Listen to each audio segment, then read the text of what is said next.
Ito yung nahuli kong dalag na isang araw. Ipapakita ko sa inyo ngayon kung ano isa sa masarap na luto na pwede natin gawin dito. Retro muna tayo mga ka-office ha. Nung kabataan namin, hindi pa uso ang ref o freezer. Wala kami noon, pero prangkahan lang. Mas masarap talaga ang pagkain noon. Sariwa, natural, walang preservative. Yung bang typical na lutong bahay. At pwede mo sabihin na buhay probinsya. Okay, simulan na natin. Kinamulatan ko na ang ganitong luto.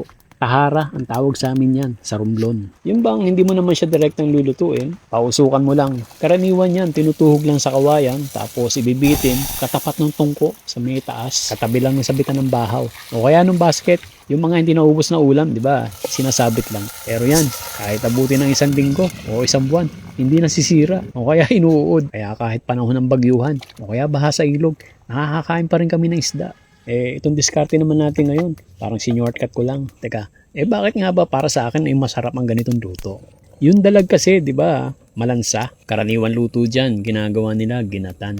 Pero mas gusto ko siya pag ginagawang daing. Pag tumagal-tagal na sasabitan yan, pwede mo siyang prituhin o kaya ihawin. Pag may sawsawang kasuka, lagyan mo sili. Ayos na, hindi mo na mararamdaman yung lansa. Pero dagdagan natin ng konting luho ngayon. Ternuhan natin ang balatong dito sa aking mini farm. Hindi na ako nagtatanim ng gulay. Yung aking kubo at lahat na nakapaligid dito, napapaikutan ako ng ampalaya. Yung kusang tumutubo lang kung saan-saan, dahil nag-uulan ngayon, nako, napakakapal. Tamang-tama naman. Paborito ko talaga itong inihahalo sa balatong. Lalo na yung mga bunga na maliliit, yung mura. Dahil matagal pakuluan yan, palalambutin pa, sinigit ko muna ang aking manukan. Alas 3 na yan ng hapon, kaya obligado magpakain na. At isinunod ko na rin yung pag-harvest. Kaya pagbalik ko doon sa akin niluluto, sakto lang. Buti na lang napadami sa baw ko, hindi siya naigahan. Halos luto na rin naman yung mga munggo, kaya tinimplahan ko na.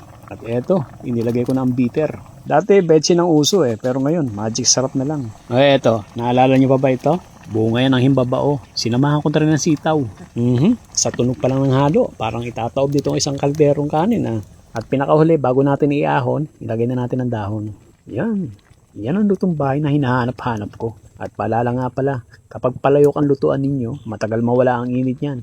Kahit ilang minuto mo nang iniahon, kumukulo pa rin. At kung gutom na kayo, hindi pa tayo tapos ito yung lulutuin natin pinakahuli.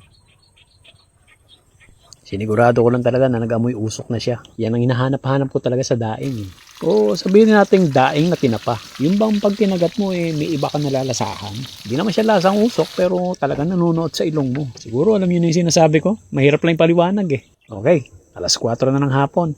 Parang pinagsama ko na nito ang tanghalian sa hapunan madalas naman talaga ganito ang nangyari sa akin pag ako nagbablog Laging atrasado ang kain. Kaya kung napapansin niyo, parang lakas kong kumain Yan, totoo talaga nun. Ako'y gutom na gutom na. And that's all for today's video. Maraming salamat sa inyong panonood and welcome to my office.